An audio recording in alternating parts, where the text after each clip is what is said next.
Karthik, are you ready?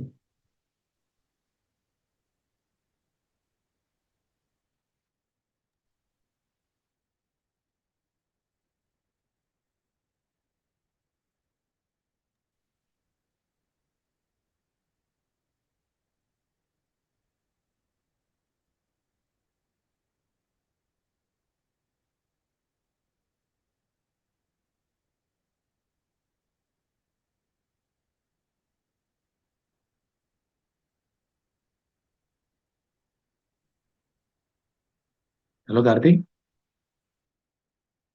Yes.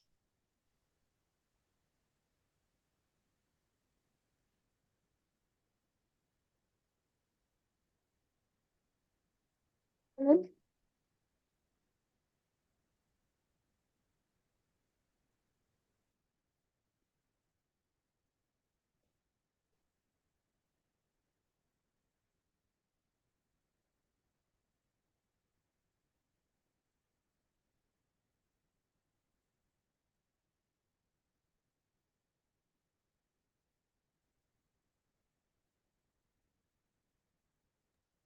Mhm.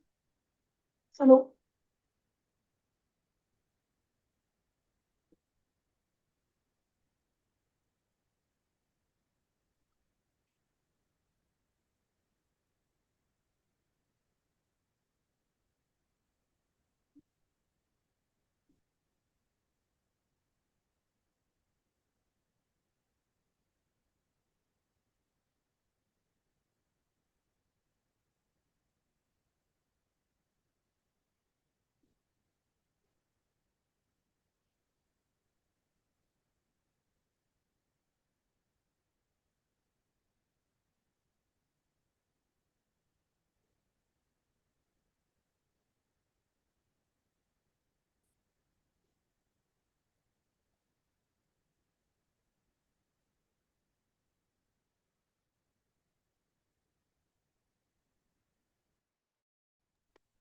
Hello, Karthik.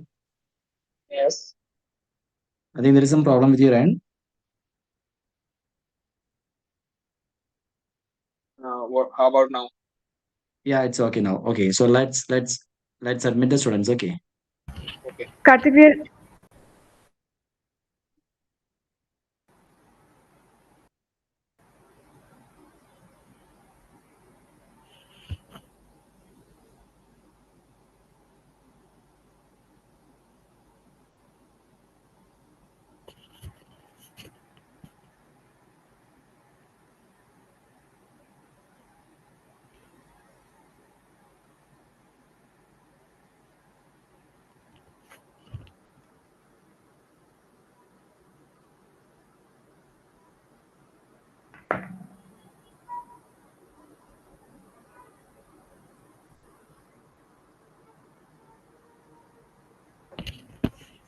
Hello everyone, welcome to Masterclass 2. We are waiting for other students to join in. This Zoom window is full now, so you can also join in from the live link that is there. We are waiting for Karthik to start this session. We'll start this session shortly, maybe in 1 or 2 minutes, so that everyone can join in. Take in a notebook or a pencil or a pen so that you can note down all the concepts that we are going to display or we are going to teach today. We will need an active internet connection and also a laptop to code. So today's class will be more towards coding rather than the drag and drop features that we introduced in the last class. We'll wait for 1 or 2 minutes and then we will be live.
Hello, everyone. Hello, welcome to the second masterclass of IBM Skills Build Summer Certification Program 2025. It is centered around agentic artificial intelligence. It's called From Learner to Builder, Become an AI Agent Architect. So I really hope that you have had a great self-learning week. Also, you have had a great learning experience from the first masterclass. So let's go ahead with our second masterclass. So before anything else, this is a little overview of our timeline, our main topics. We have already gone through the orientation session as well as the first masterclass. We have learned about foundation of agentic AI and also some drag and drop features of how AI agents are built. Today we'll look at some more advanced ways of mainly by coding and also making line graph and reflex agents. How will be doing that? I really hope that you all have a great experience. So before anything else, so we are following a two-way attendance method. This is your link or your QR code to your in attendance. So we have also been noticing that a lot of students are putting in their in attendance as well as out attendance at the same time, and they are leaving. So that is something that is not appreciated or entertained. So all the attendance that are marked in the beginning 15 minutes, that is from now, only those will be classified as in attendance. And the attendance that will be marked towards the end, we will be noting the timestamps. So please make sure that you are here throughout the session and you mark in your in attendance as well as out attendance. The timestamp will be noted, and only those within that particular period they will be marked as in attendance. All right. So I hope instructions are clear. Let's take 2 minutes so that you can mark in your attendance. You can either scan this QR code or links will be provided in your WhatsApp groups. Please use them and go ahead. Take 2 minutes to mark the attendance.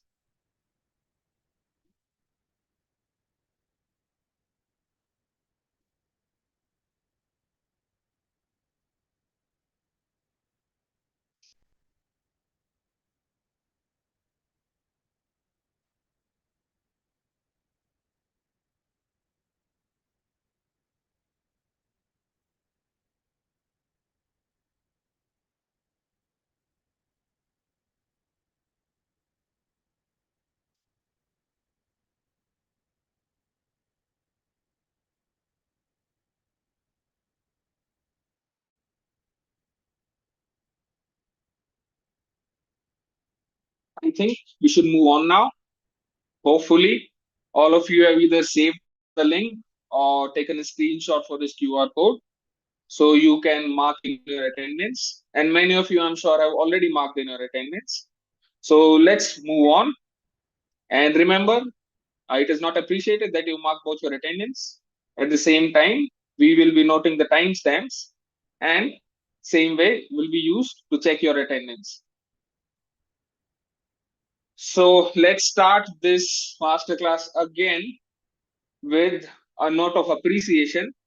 So previously we did celebrate a lot of students who had previously completed their self-learning assignments for the self-learning week. But due to some personal issues as well as some technical issues, the deadline was extended, and so a lot of you have were given the weekend and also few more days to complete your self-learning week assignments. So all the students who have now completed their assignments, a huge a note of appreciation for them. Your dedication and commitment to independent learning are very commendable and highly appreciated. So cheers, everyone. That was great effort. So moving on. So this is one of the issues that a lot of you have been facing very recently. There have we are facing a lot of technical issues with the IBM Skills Build platform. but not to worry about that. This generally happens due to high traffic on the website. If you try back after some time, it will work. So little bit extension again. So if you guys remember through your WhatsApp messages, your deadline was supposed to be 5 p.m. today, but due to the error in the website, the submission form is now open all day today, and it will be closed tomorrow. So please make sure that you use the day today to complete your assignment, complete your and submit your form. So the image that you see on the right side of your screen, this is your final completion certificate. And it is very important that you only submit this particular certificate. You will be asked to complete 3 other courses, and through the completion of these 3 courses, you will be achieving this certificate, and this is what you will submit through the link that you see on the left of your screen. Hopefully you already have the link on your WhatsApp. Otherwise, you can scan this QR code on your screen.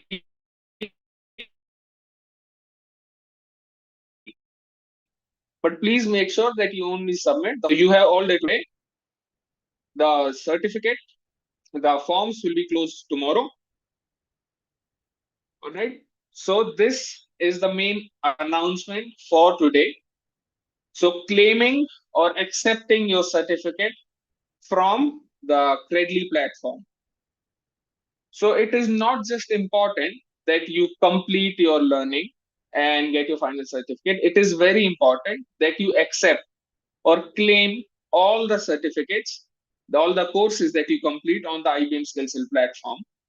And it is very important that you accept or claim those badges and certificates, because if not done so, in the future, in the upcoming 6 months, those certifications will be revoked if they are not claimed, because they will be not verified if you do not claim the certificates.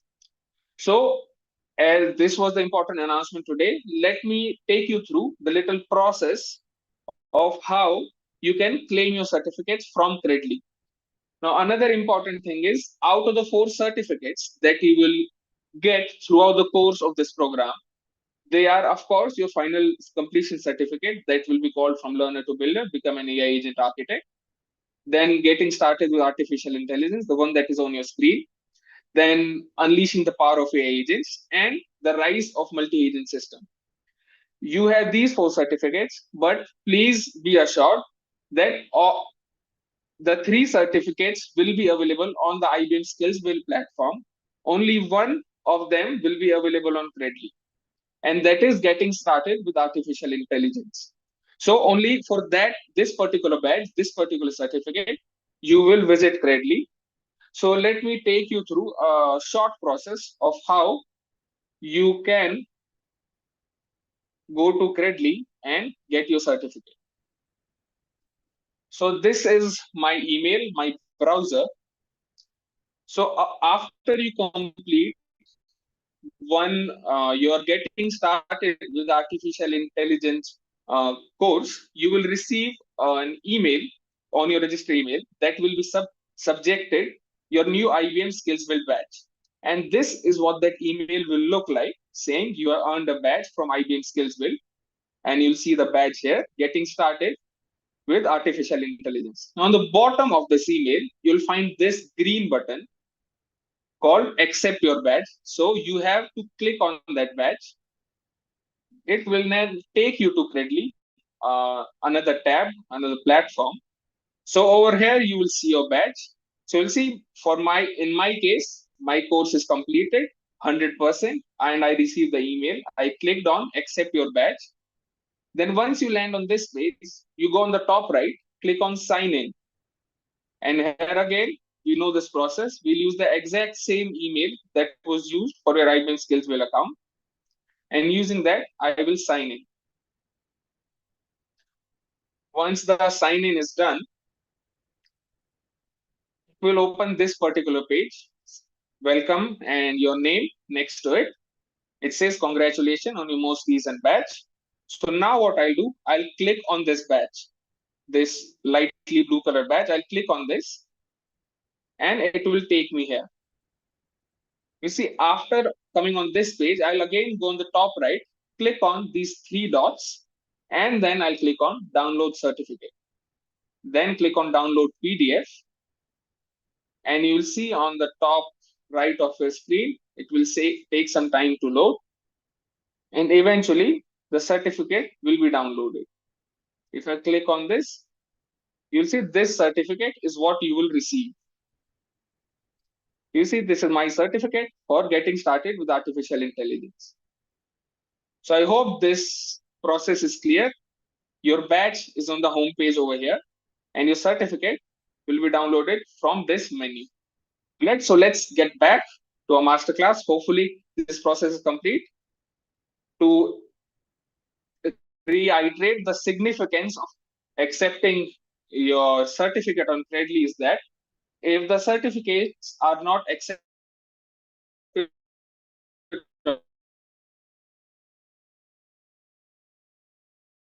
Credly, they will not be valid. So please make sure that you go on Credly, you accept your certificate, and out of the 4 certificate that you receive, you will get only the certificate for getting started with AI on Credly. So make sure you follow the process and get your certificate from Credly, get them verified. So moving on.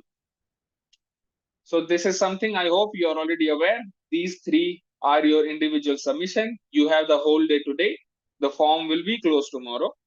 Make sure that you complete these 3 things. Get your final completion certificate and submit them.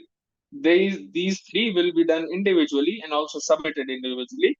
And then eventually you learn about your final team project that will be done in your teams or groups. So this is again, let's quickly take a short time. If there are some people who are still yet to access the platform, please scan this QR code. Otherwise, the link is already in your WhatsApp groups. This is the QR code or the link to the platform, to your learning plan, where you will get access to the courses which you have to eventually complete. So we'll not be spending a lot of time here since we've already gone through this, and the links are already on your WhatsApp groups. Moving on. So we already know our speaker, our trainer, Mr. Amit Tiwari. So please welcome him, and over to you, Amit.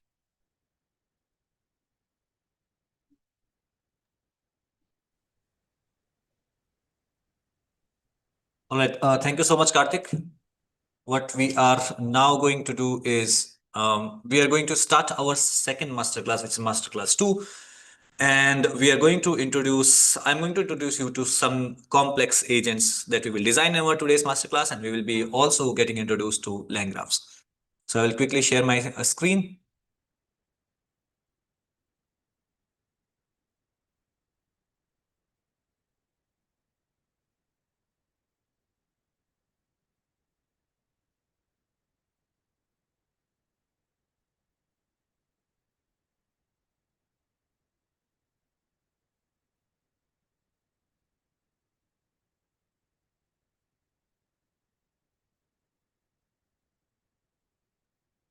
All right, I hope that you can see my screen now. So Masterclass 2 is about building complex agents, and we are going to introduce ourselves with LangGraphs, which are these agentic AI techniques. So LangGraphs are an open source way of building agents, and they have been designed by MIT's research. They have been designed by MIT Research Lab, and it's an open source tool to design our own agents, and we will be building our own agents with LangGraphs. So we will be treating large language model as black boxes. That means that we will not go into the depth of large language model and how they work. We will just assume that we know how large language model works, and we will start with prompting. We will start with a prompt or instruction to this large language model and some response we will get from this. So just like you do with ChatGPT and Gemini, we were introduced with Gemini in the last class, right? So we already know how to use Gemini to generate API, and then generate our own Twitter agent, right? So we generated a very simple reflex agent. And we also used Relay, which was a drag and drop feature, in order to design our own agents. And we were not concerned about large language models particularly. That means that what is inside them, how they are working, what is that their architecture. We were not aware of that, and we will treat the large language model as black boxes only. So we will not go into the depth of large language model until the next class. So in the next class, we will dissect large language model, how they work, and what is going inside these large language models to be more better agentic AI engineers. So let's begin with today's class. But before I start the class, there is a quick disclaimer. Please note that screen sharing and annotations are strictly prohibited during live sessions. In the previous session, some students misused these features to display some obscene content, and they have been reprimanded and restricted from further participation. IBM and CSR works hold themselves really professional, and we have been doing these sessions, meticulously planning them, designing all these PPTs, working really hard to make this content available for you, and that too for free. And it will not be tolerated if you are misusing these platforms by sharing what should not be shared, right? Even so, that kind of professional behavior we expect from each and everyone that is participating in this in this summer certification program. Like, this is a certification program, and you are associated with a big brand. This is a professional learning environment, and we expect all students to maintain this discipline and appropriate behavior at all the times. Any further violations will lead to strict disciplinary action. So the people, those who shared their screen in my last class, we could identify them by the IDs that they had, and we could cross-check them with our records, and they have been reprimanded and restricted from further participation. That means that they will not be able to complete the certification, and they will not get the certification from IBM. Also, they will be also barred from any further participation with IBM Skills Build platform from now on. All right, moving on to today's class. I hope that all the people will keep the decorum of this class just like it is, and we will have some happy learning in this session today. Keep participating in the chat. Chat is open for all, and we will be participating in the chat all the time. And also, those who are using the YouTube Live, you will not be able to access the chat, but still be participative as much as you want, as much as you can, so that we can make this learning experience wholesome. So we have established this fact that we want these LLM systems to control the flow of certain problems, right? In the last masterclass, we said that, okay, there is a trigger to our agent, whether it is an email that we received, and then this large language model consists of or makes the brain of this agent, right? So this large language model, in our last class, we used ChatGPT as the large language model for the Relay app, and it follows certain steps, and then it completes these steps, right? So there is a step 1, which is receiving an email. Step 2 is writing an email on the response of the email that we got, and step 3 is to send that email to that person. What agent system is, agent system is a system whose control flow is defined by large language model. So let's say that we have a start, we have a trigger, we have a step 1. Is this large language model is now making a decision whether to go to step 2 and step 3. So in our last masterclass, we designed these reflex agents, right? They only had this kind of structure, which they were following. That they had a start, they had a large language model, and then there was another step that they were doing, which was more kind of like a chain structure. Right, so they were following more of a chain structure, which had a start, and then step 1, and then large language model, and then step 2, and then end. So in our last class, if we remember, then we had step 1 where people can this step 1 was where we could read the email from the people who were sending an email to us, and the step 2 was a large language model, which was reading the email and writing a reply, and then step 3 was to send a reply to them. This was more of like a chained structure.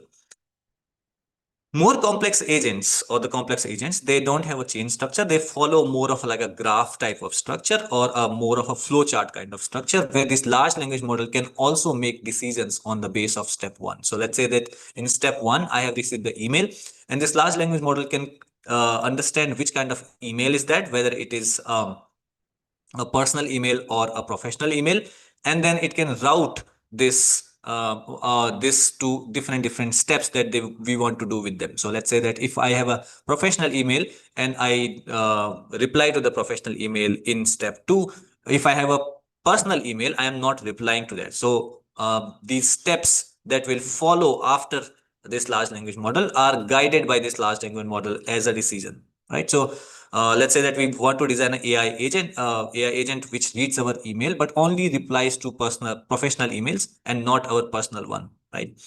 So if I use this step 2 as a personal, okay, which I denote by PR, and this as PR is professional, and if I denote it by PE, then this large language model will decide whether the email is personal or professional. And if it is personal, then send an email. Sorry, professional, then send the email. If it is personal, then don't send the email, right? So we can decide, large language model can act like a true brain and can decide what way to go from these steps. So what are the kind of agents that we design? It is also, we discussed in our last class that there are two types of agents that we can design. One is a router agent and one is fully autonomous. So a router agent is where a large language model routes these two different steps, which are predefined, right? We are designing these steps and we are also controlling the logic. So we are saying, okay, if the email is professional, then follow this step 2, which is to send the email. If the email is personal, then follow this step 3, which is the email should not be sent, right? Or a reply should not be sent. Then there are these fully autonomous agents, which have the control or the steps also in hands of this agent only. So the agent only decides on the base of the email what step to follow, right? So we are not defining the steps in this case. In a fully autonomous one, these steps are also being followed by the agent itself. And we also talked about reliability and the level of control. So the higher the reliability, if we expect more reliability, if we want our agent to be more reliable, then we make it more router based. The agent has lower level of control. And if we talk about autonomous agent, then autonomous agent has less reliability because we can't rely on entirely on agent to behave on its own, because the technology that we have right now, these large language models, they are somehow unpredictable also in nature, but the control with the agent is higher, so that the human will have to make less effort in this. And there is a technology by which we can make uh, a more robust agent, which is LangGraphs, which is kind of like a programming approach designed by MIT research labs, and they have made this as open source, which is a perfect blend of this router-based agents and autonomous agents. So is this LangGraph architecture, what it does is it gives us higher control to the agents, and also making it more reliable.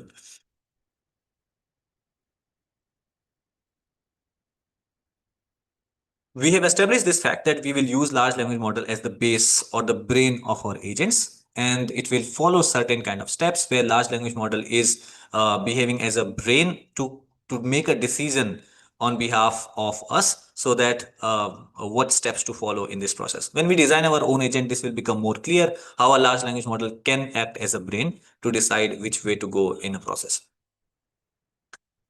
So I'm talking about graph and LangGraph. So LangGraph is architecture which takes these steps or these large language model as nodes, and it makes a decision which we call it as an edge, and it goes back to node 2. This will become clear when we start building our agent with coding.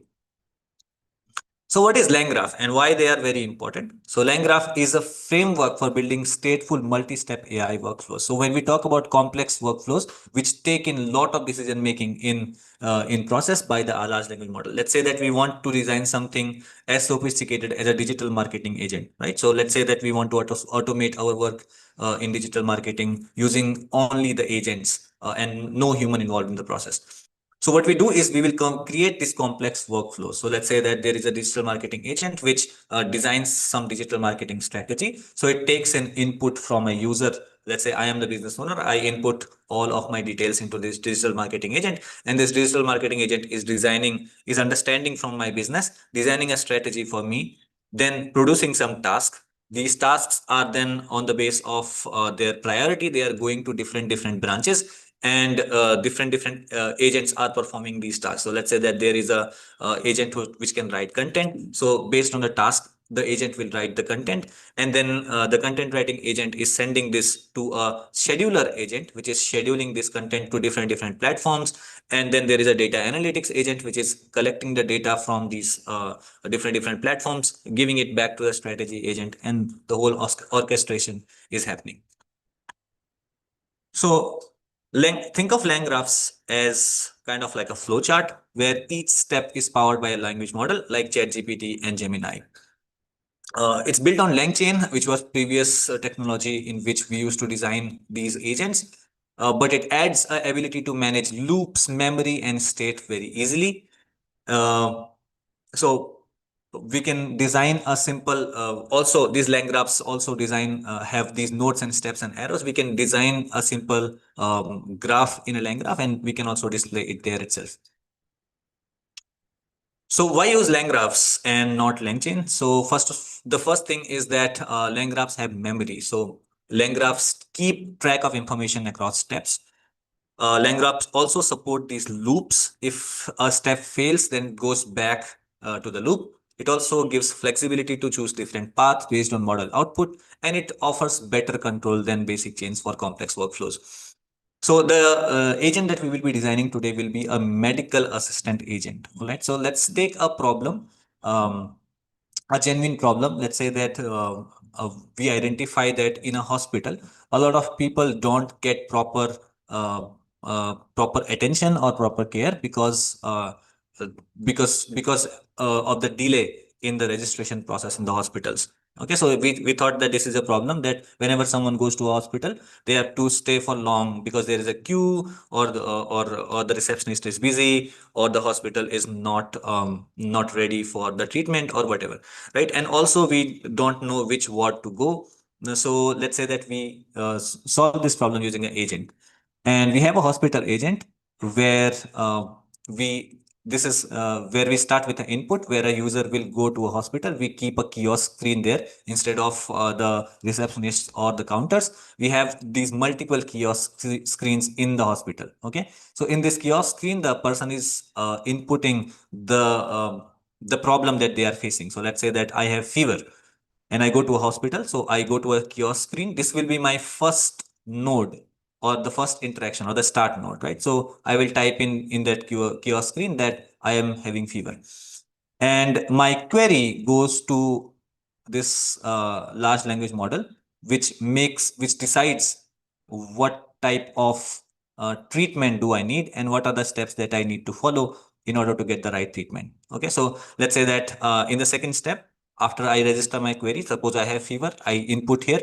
I have fever, it goes to a large language model, which then sends it into, which makes a decision which ward to send me in. All right. So let's say that we have three wards. One is general, and there is an emergency ward, which I denote with E. And then there is a mental health ward, which I denote with MH.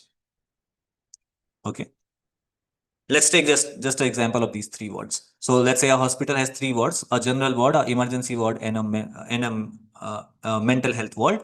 And whatever the query that the person is inputting in the kiosk, this large language model is deciding which ward to send that person with. Okay, so even if I describe that my body is really warm right now and I'm feeling really uneasy, the large language model can decide on its own what the problem that the person must be facing, and then it is basically sending it to general, emergency, or this mental health ward.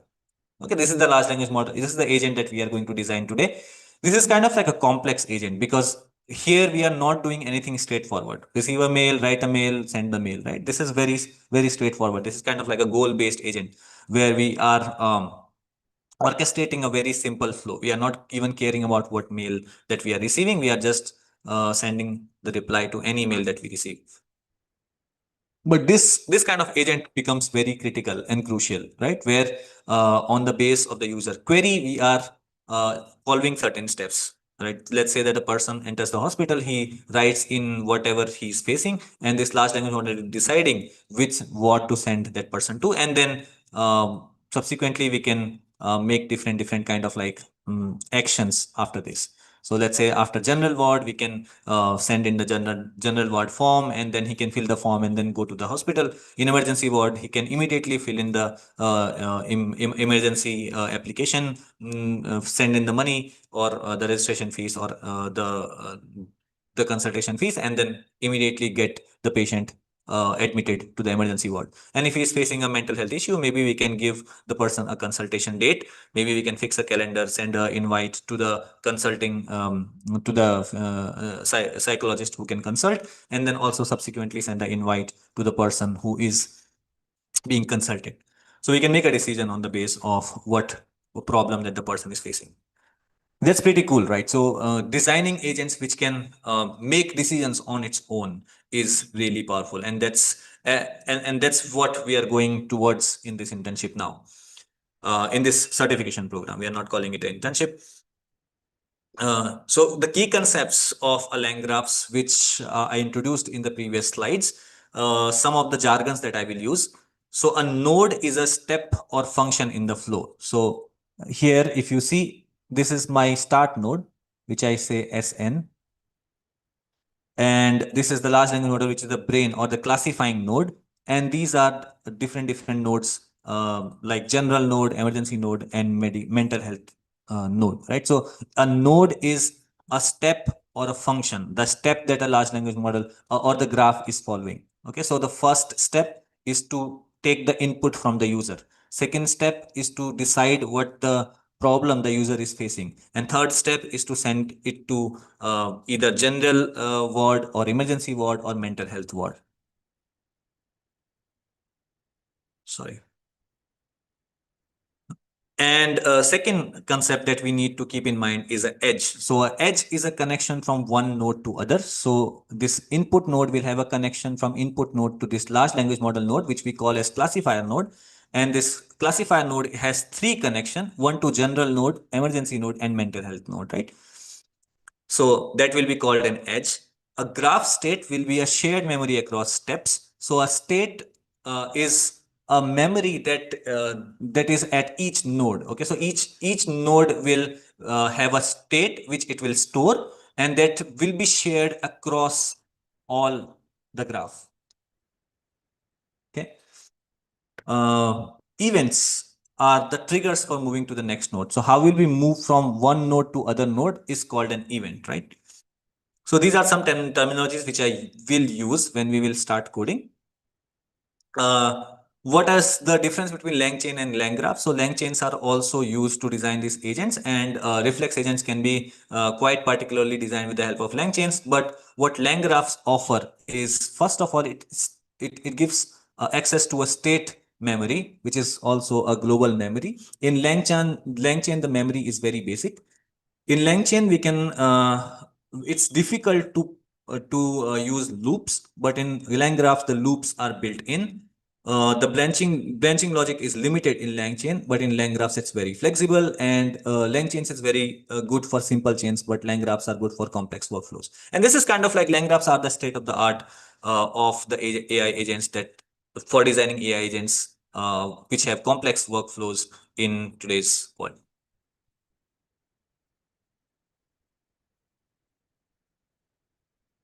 All right, so let's start coding. Let's not waste our time. We already are far ahead in today's class. So for the next for 1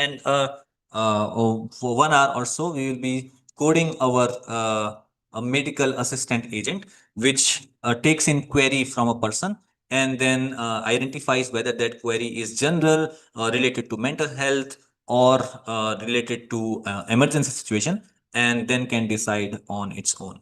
All right, so quite a complex agent that we are designing right now, and let's get our resources to design the same.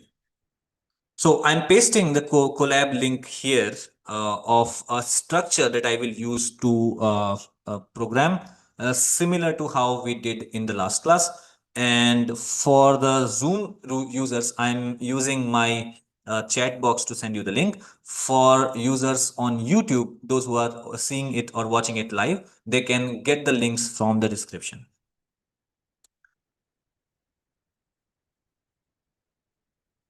And I'll go to my Colab.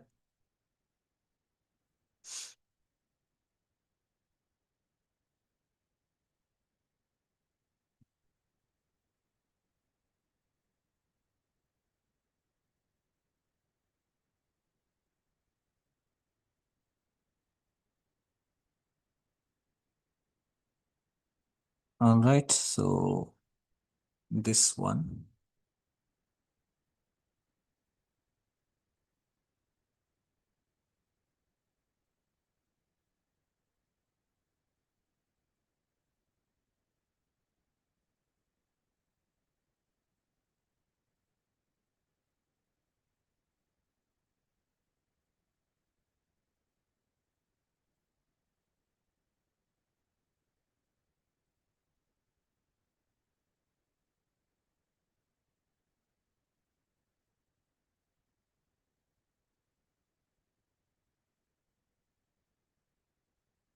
All right, so this is the link to Google Colab that you can go to just by clicking on this link. You will be able to reach this page which says my LangGraph. I'm getting some questions on the group, and these are interesting ones, so I will reply to some of them. So Harsh is asking, sir, is it necessary that we only use ChatGPT, Gemini, and many other AI tool as a large language model, or can we use something other? So you can use any foundation model. So all these tools that are there are called foundation models. So ChatGPT is a foundation model for OpenAI. Gemini is a foundation model for Google. And then there are many foundation models, like from Hugging Face, we can take Meta's Llama model. We can also take Anthropic's Claude. And then there are many foundation large language models that have been trained by different companies. So you can take any of these large language model. To create a large language model is very difficult. From the scratch, it requires a lot of compute power, it requires a lot of GPUs, requires a lot of time, requires a lot of energy, and India doesn't have any large language model till now of its own, right? Nafisa is saying, whatever the code that we write today, should we write with you, or can you please tell? Yes, we will write all this code together. So we will be doing this exercise together. I will not just be telling, but we will be doing it together. I will share the PPT, yes, of course. In the last masterclass, PPT has also been shared. Pranav is saying, always we have to use Colab for making agents. No, we don't have to use Colab for making agents. Why I am using Colab is because it's accessible to teach, right? So to teach, it's easy with Colab, because if I use, let's say VS Code or some other coding environment, then you might not have these dependencies, and or it should not be, it will not be consistent from for everyone, right? So a lot of you will not know how to create a virtual environment. A lot of you will not know how to install dependencies, and a lot of you are very new to code also, and that's why I am using Google Colab. So you can use any of the IDEs that you have.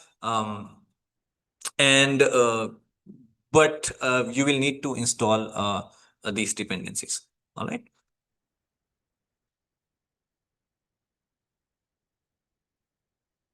Ravina is saying, is this coding needs backend and front end, or can be done without it? If no, if it just needs, we are only talking about the backend coding right now. Front end coding I will introduce later on, where we will build more of like UI and UX also along with our code. So the best practice is to use a front end which we can design on HTML, CSS, and JS, and then the backend in Python, and then we can use Fast API to render our backend and to map our backend with front end, and then we can use a database like Supabase in order to collect or store our data. So that's kind of like the more professional way. What we are learning is to create the backend for ourselves. Okay, so right now we are creating this backend. How to use this with the front end is what will be introduced later on in these classes.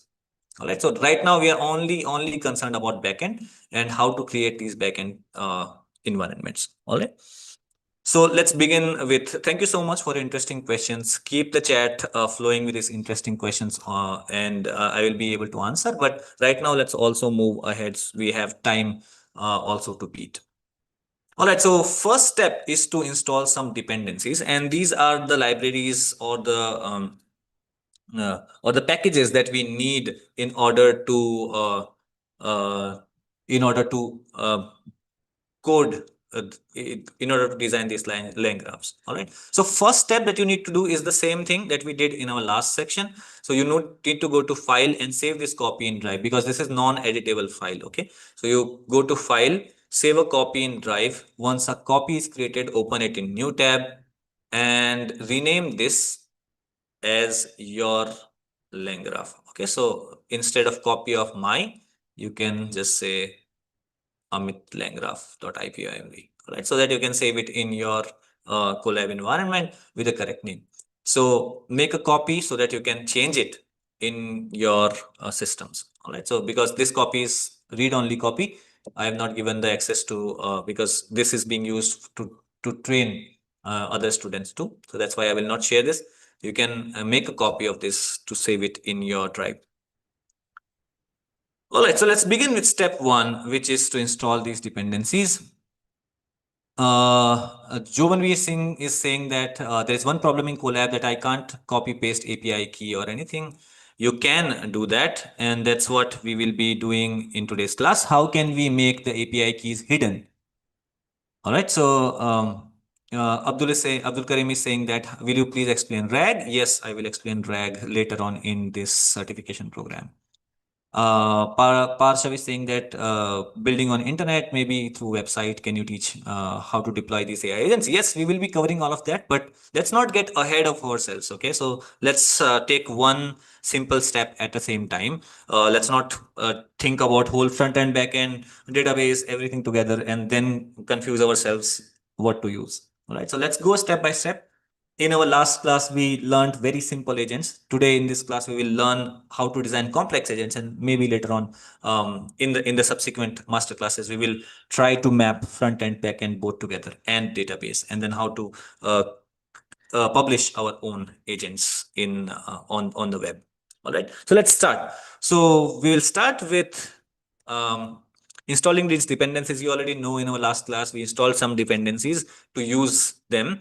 So we will install these packages. And to install these packages on Google Colab, we use a exclamatory mark and then pip and then install. Okay. So we will install this QU and Google. So first package that we want to install is Google Dash Generative AI. Okay, so just like we did for the last time, so we are using the Gemini's API in this masterclass. Why? Because it's free to use, and ChatGPT doesn't give APIs for free, or any other large language model. They charge for APIs, so that's why we will use Gemini. And I have tweaked this code in order to fit the Gemini API keys. All right, so that's why even if you write this code with any large language model, let's say that with ChatGPT, you will not be able to get the same result that we are getting right now, because this code what I have written or designed is being tweaked to use Google's Gemini API, and it works really well on that. So let's begin writing this code. And the first package that we will install is Google's generative AI package. Why we are using this? To get answers from Google Gemini, to use Gemini's API. Okay. And we will install a particular version of this. So we are installing this 0.8.5 version of it. And we will also use Google AI generative language package. And the particular version that we will install is 0.6.15. 5. This is also a best practice whenever you are designing any software or a AI agentic software, to mention the version of whatever package that you are using, so that certain packages are compatible with certain packages only. And that's why it's very important, so that whenever a package changes, let's say that Google Generative AI package changes and it doesn't match or doesn't is not compatible with other package, let's say LangGraph is not compatible with Google's generative AI package, then it will create a problem in the code.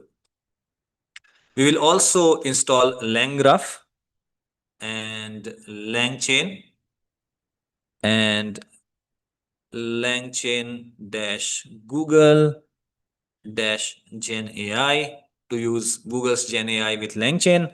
And let's also install OpenAI. Okay, so we are installing these packages, Google's generative AI package, which has the version 0.8.5. Why we are using this? Because we are using Google's Gemini API. We are also installing Google AI generative language package 0.6.15. We are also installing LangGraph. We are also installing LangChain dash Google dash Gen AI to use Google's Gen AI with LangChain and OpenAI package. All right, so if you have type this, then press run and it will install these dependencies. And if you have installed, then type in install in the chat box so that I know that we are ready.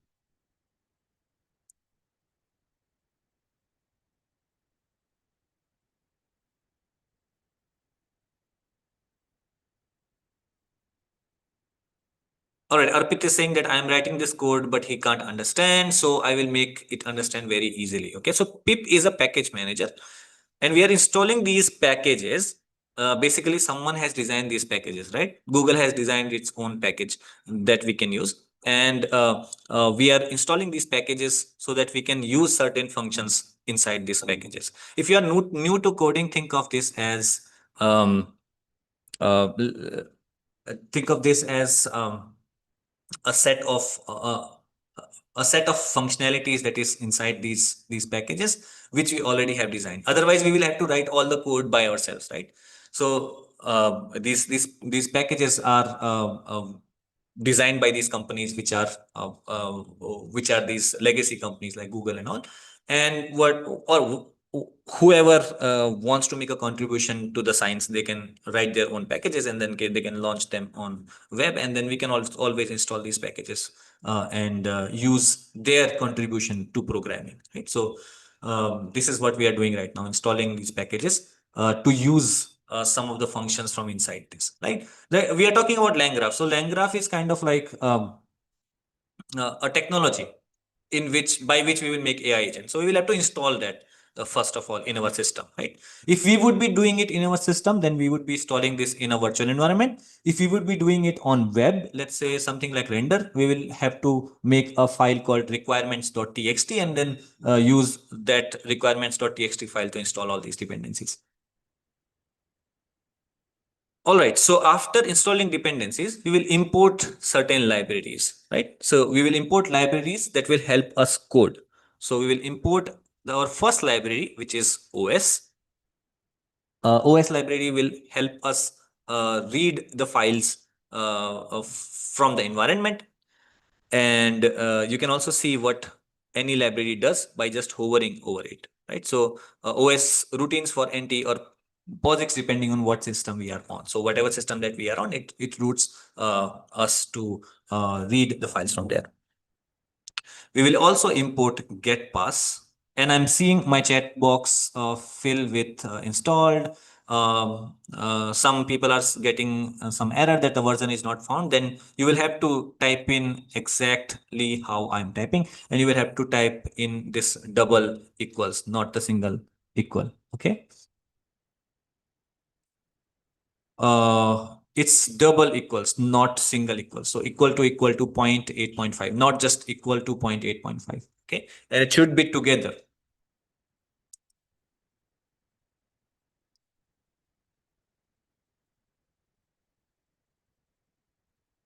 Tanish is asking, building LLM will need machine learning. It just doesn't need machine learning. It needs a lot of it requires understanding of deep learning architecture and neural networks, which I will tell in the next class. So for the next class is how we can build a large language model. If you are getting any error, you will have to be very careful about the double equals that we are keeping here, and also the version that is there, which should be right.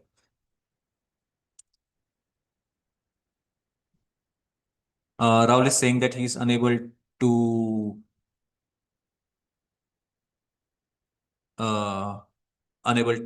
get the link for this. So I'm just pasting that link in the main chat. Okay, thank you, Hers, for saying installed. Pranav is saying understood. Khushi is saying installed. Ishita is saying installed. Krisha is saying installed. Anirban is saying installed. Thank you so much for your replies. That helps me keep moving. Okay, so we have installed these dependencies or the packages.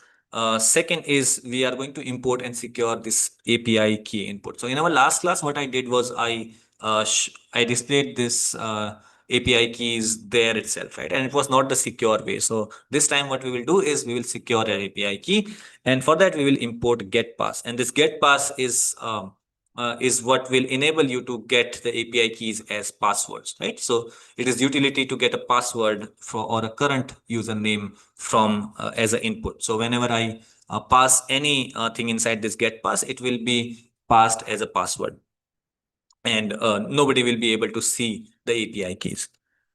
The next library that we will install is from LangGraph, graph dot graph. We will import this state graph library and this end. Okay, so state graph is what will save the state of at each point in the graph, and this end is where the graph will end. Okay, so we will import OS, we will import getPass, langgraph.graph, we will import the state graph and end, and we will also import from langchain underscore Google underscore GenAI. You import this chat Google generative AI to chat with the Google's generative AI module, which is Gemini, right? So, sorry. So you import OS. Maybe I can just zoom it a little bit so that you can all see what I'm typing. So import OS, import getPass, import langgraph.graph. From langgraph.graph, we are importing the state graph and end. From langchain underscore Google Gen AI, we are importing this chat Google generative AI. And from langchain underscore core.messages, we will import this human message module. All right. So why are we installing these libraries? So OS to understand whatever OS that we are in, so that we can read the files from there, like environment files and all. Get pass to pass the file as a password. From langgraph, we are importing the state graph, which will help us to store the state of the graph at each point of time. End is to define what is the end of our graph. We can also import start here, which is the start node, but today we will start with a trigger, so that's not really important. Also, I will just keep on the screen the graph that we want to design. Or maybe we will just design the graph by ourselves. From OS, we will import OS and get past langgraph.graph, we will import state graph and end. So once we are set with import, just write import done in the chat box so that we can move ahead. All right, so I can see that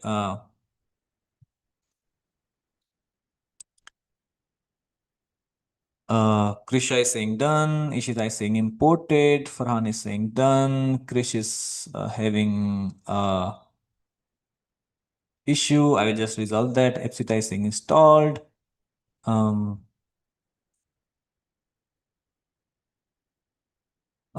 are receiving a problem that they are no matching distribution found for Google-AI generative language 0.6.15. Maybe you are not putting this exclamatory mark before pip to install, okay? Or maybe you are just forgetting this QU here.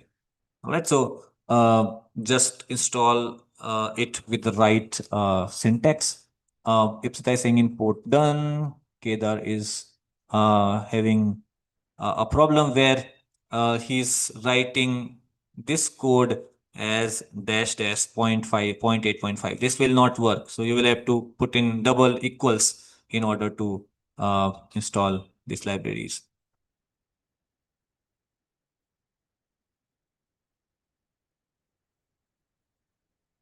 Lokeshwar is asking, sir, why are we using that particular version? So this particular version is what is compatible with LangGraphs and LangChain. The recent versions is not compatible, and that's why we are not using that. And there will be lots of errors if we design with the latest version, and you will have to tweak a lot. And a lot of things have been changed in LangGraph, and they have been particularly made now to work well with large language models like Claude and OpenAI, and not particularly with Google's generative AI, because Google is already designing its own proprietary software to design agents, and that's why there are a lot of issues in cross uh, uh, cross collaboration or compatibility with the version. So that's why we are using these particular versions only. All right, so import done. Once is saying import done. Akansha is saying imported, sir. Mudit is saying installed. Drishti is saying import done. And a lot of people are saying that maybe they are not um, using the spelling correct. So you will have to also make the spelling correct, make the syntax correct, write double equals. Then only your import will be ready. All right, so Tanish is saying installed. Path is saying what is getPass. GetPass is a library through which we can get any data in a password form. Okay, so we will not have to write our keys directly there. All right, so we still have time to beat. So if we are good to go in second step, maybe I can just zoom out a little so that I can show both the code. And even if a person doesn't have written the previous code, they can also always write that. And let's keep our Gemini API key input secure this time, right? Last time I displayed my Gemini API key input and I said that it is not secure, and it is not secure because anyone can then use your API key to generate text, and then you will be out of your budget in generating this text, right? So anyone can use anyone's API then. So today what we will do is we will secure our Gemini API key input. But before that, let's get the Gemini API key, right? So I will go to ai.google.dev. If you have your API key, which you used in our last masterclass, then use that API key. If you don't have, then generate yourself another one. I'll go to account where there is not much usage of the Gen AI key, because I teach it in a lot of classes, and that's why my keys always get expired. So I will go to another account where I have not used Gemini's API key much. So I'll go to ai.google.dev, and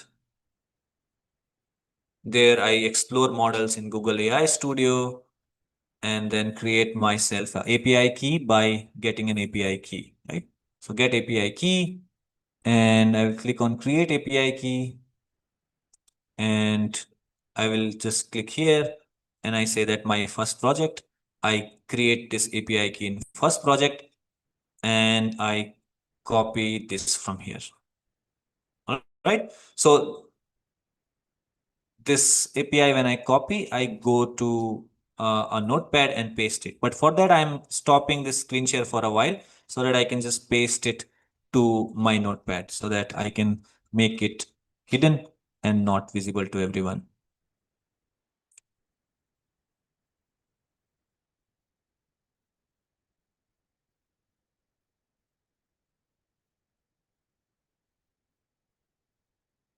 All right. So what I did was I went to Google Colab, the Google AI Studio. I am just pasting the link in the chat box so that you can also go to the AI Studio easily and go to ai.google.app. If you have the API key that you used in our last class, then just use that because if you have not expensed that API key, otherwise what you need to do is go here, AI for every developer, explore models in Google AI Studio, and you will uh, mm, get a pop-up to design your own API key. What if you are not getting that? You can always click here, get API key, create API key, and then click on this and click on your first project or whatever project that you are designing and create API key in the existing project and then use that API key.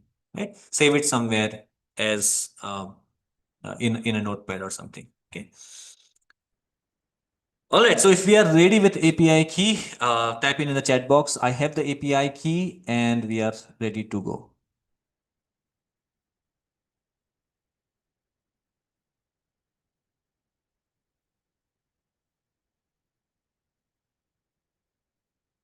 Okay, so Samantha is saying that she has the API key. And Parsha is saying that don't we need install in the front of LangGraph? I have used this to use the next line. Otherwise, I would have written it in the same line. So you can write all these things in the same line, or you can just press /n to use the next line. Okay, so that's what is causing error for many. So I have used this /backslash to install it in the next line. What you can so that I can fit everything in here, right? Otherwise, you will not be able to see if I just write it in a single line. Meet is saying import done. Kunal is saying import done. If you have the API key, just type in I have the API key and we are ready. Avni is saying she has the API key. Ravina is saying she has the API key. Harshita is saying installed, done. Okay, Gokula is saying installed, done. All right, so we have our API keys and Nafisa is saying ready to go. Tarmik is saying all done. Raul is saying done. Vishal is saying is the last line necessary to add on Colab LangGraph line? You can also type like this. So, okay, so you can type like this. So why I typed like that is so that you can see it in a more better, clear way. All right, so you can also type like this and all these packages will be installed.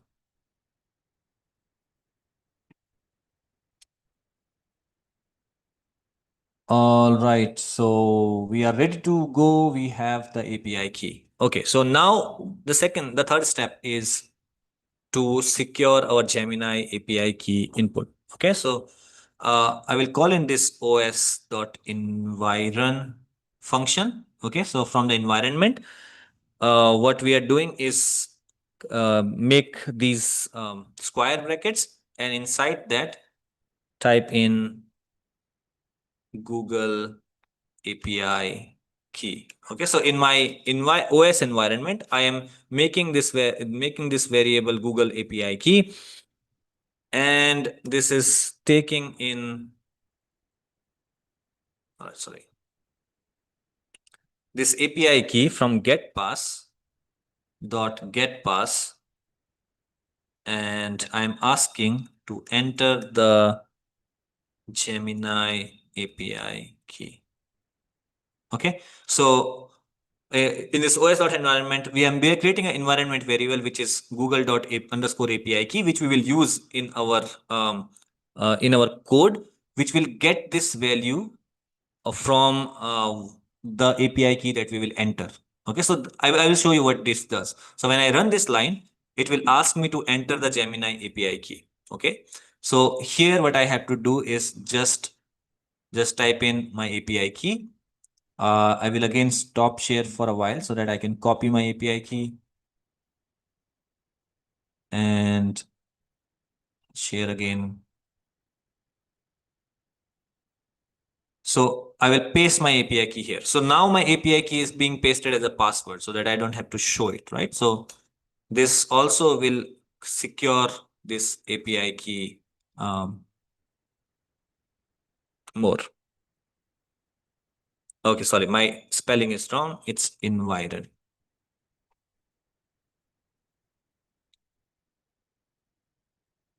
Okay, so I saved this Gemini API key into this Google API key array, or a variable, right? So this is what you have to also do.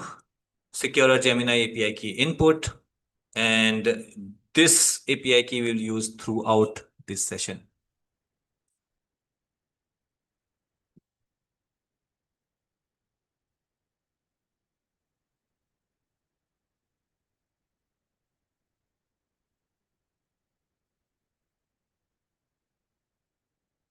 All right, so once we have our Gemini API key input installed, we have input our API key. What we will do is we will now initialize Gemini Flash. Okay, so we will use Gemini's 1.5 Flash to code in order to to use, which is the free version that is offered by Gemini, right? Gemini only offers Gemini 1.5, 2.5 Flash version as the free version, and the pro version is not for free. So we will use that in our code today. So we will say large language model, LLM, uh, which we will use in all of our code as a brain. So we'll call that as large language model, and we will use this chat Google generative AI function, and we will define our model inside this. So our model that we are using is models Gemini 1.5 Flash latest model. Okay. And I set this temperature as 0.2. Okay. So if you have input your Gemini API key and have input it as a password, then let me know that you are good with the key, and then we will initialize this Gemini 1.5 Flash model to code our to be the brain of our large language model. Okay.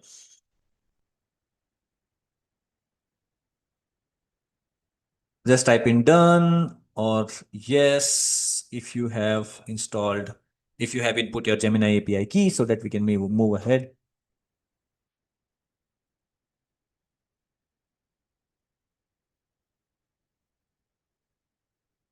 Okay, Khushi is saying save the API key. Krisha is saying save the API key. Ishita is saying I have input the API key. Kima is saying installed. Shrey is saying installed. Garv is saying I have the API key. Thank you so much for replying.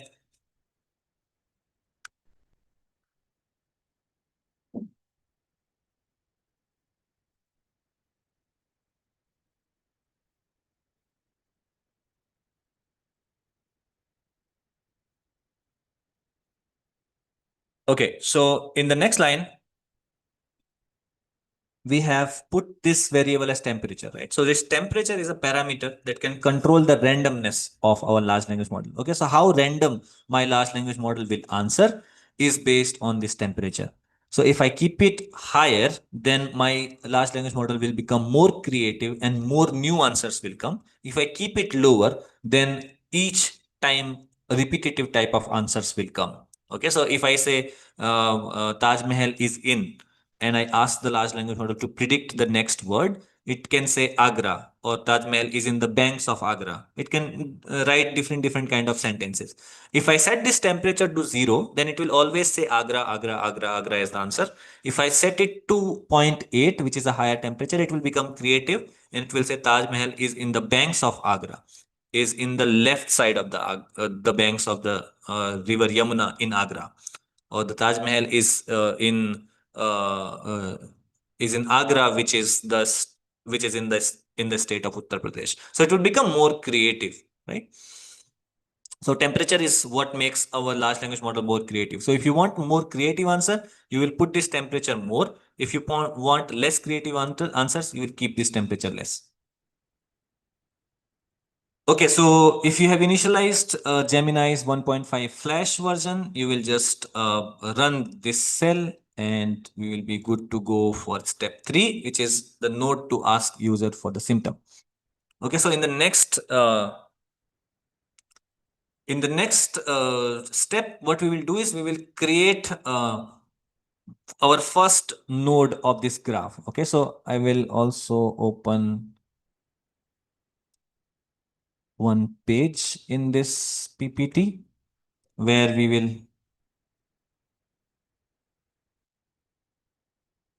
slide, and let me make it blank so that I can draw the graph so that you can also understand what we are doing. Okay.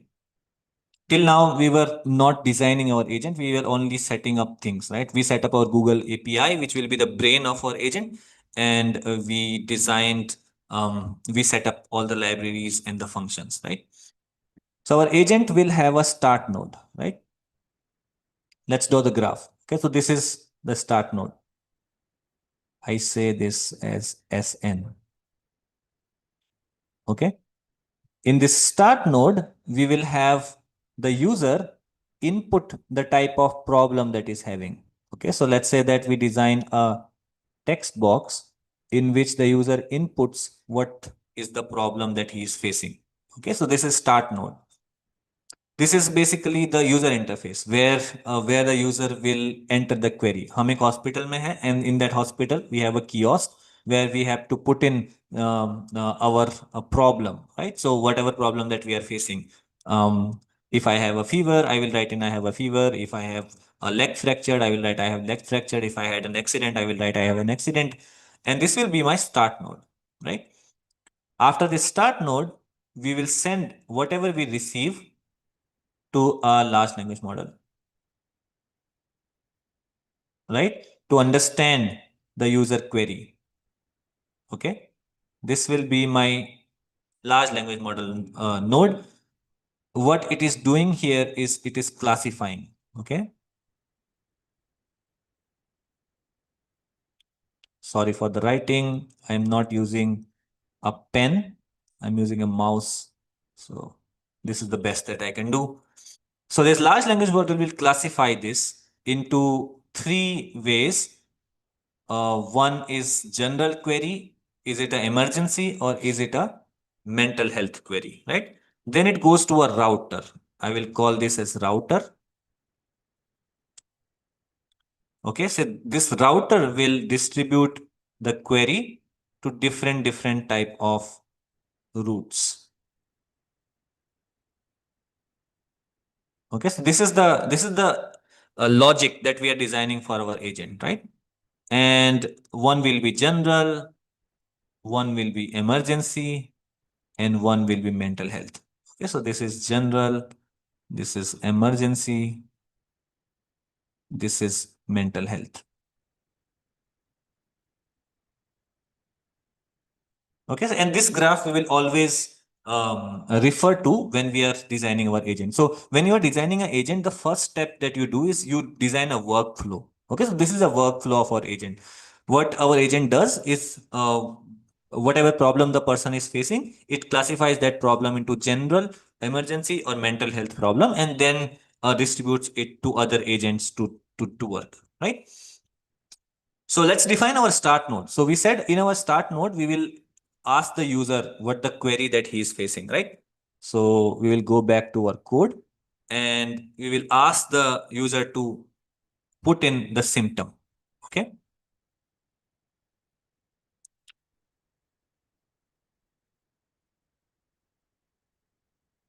All right. So each node in this graph will be a function. Okay. So it will do something, right? So we will call that a function. A function is something that does something, right?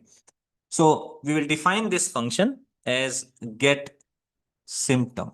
Okay. So we say that our first node is get symptom node, and inside I will pass in a state. Okay. Which will be a dictionary which points to a dictionary. Okay, why dictionary? We are using a dictionary to store this state of the agent at this node. Okay, so what is the state of this agent? Whatever the user inputs will become the state of this agent, right?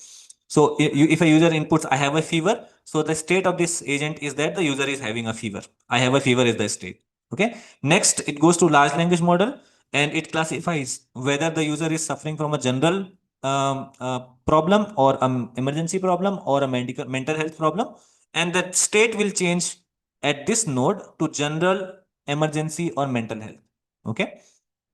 So the state that is there is a dictionary type of object, and I will define this symptom as the variable which takes in input from a person. It says, welcome to XYZ hospital. Please enter your symptom. Okay. So we are asking at this point of time, we are asking what is the symptom of that person. Okay, so symptom is input, welcome to XYZ hospital, please enter your symptom. And I will update the state of this as symptom. Okay, and I store whatever symptom is that in this symptom key. Okay, so I am defining this state dictionary, and inside the state dictionary I am making a key which we call as symptom. So what is the symptom? We can always find by going by seeing this symptom inside this state dictionary. Okay, so I am storing this symptom inside this state symptom dictionary, and with this key as symptom, and I am returning this state. All right. So the first node is a get symptom node in which I am asking the user to enter the symptom. Okay. And whatever symptom it is entering, it becomes the state of this node. That means that the state or the memory of this node, which is whatever value that the person has has put here. So if I say I have fever, the state will become I have fever, right? And I'm storing that in this with this key symptom in this state dictionary. So basically there is a state dictionary in which I'm storing all these different values, and I say that this value of symptom I'm storing it as a symptom. Okay, so whenever I want to know what the symptom of the person is, I will always call this symptom variable, which will take in the input whatever was there. Okay. Now let's move to step 4, which is to classify the symptom. Okay, so if we have asked the user for symptom, then we need to classify the symptom, which was our second node, right? So after a person is inputting his symptom, let's say that I have fever. Now my large language model should understand the query and also classify this. So a user can say anything, like it can say that I have my body is very warm. Okay, so that should classify it as fever only, right? So it's not like programming. In programming, we will find certain words inside the sentence and then we will classify, right? Programming approach is that. So agent approach is whatever the user types, the large language model understands that, classifies that, and then reroutes the problem. Okay. So the step 4 is to make this node. Now we have made this node, which is the start node, which takes in input from the user and then stores it in some state. And then the second node is the large language model node, which will classify the symptom. Okay. So I will define this node, which I will call as classify symptom. And this will also take in the state dictionary, which points to a dictionary. And then in next line, I will type the prompt. Okay. So prompt is the only way you can talk to a large language model, right? So this prompt we will write, and this we will learn in our next class how to write effective prompts. But in this class, let's just write in a very proper prompt so that we are getting the right answer. So we are saying you are a helpful medical assistant just like we talk to ChatGPT, right? Classify the symptoms below into one of the categories. Okay, and in the next line, let's say /n. I say the categories are general, /n, dash emergency, /n, dash mental health, and /n. And I'm passing this symptom with F string literal. Okay, so I will type F and I will pass this symptom variable. Okay, symptom is whatever I get. So I make this curly bracket to get the state from the previous state, which is symptom. And I use /n for new line and respond only with one word, general, emergency, or mental health. Okay, and I also give example like hashtag example. If input is I have fever, then output is general. Okay, so I'm saying that you are a helpful medical assistant. Classify the symptom below into one of the categories. These three categories: general, emergency, and mental health. And the symptom is this symptom which is in this state dictionary, right? यहाँ पे हमने symptom दिया था. So we have got this symptom and we stored this in this symptom key in this symptom in the state dictionary, and we will use that symptom.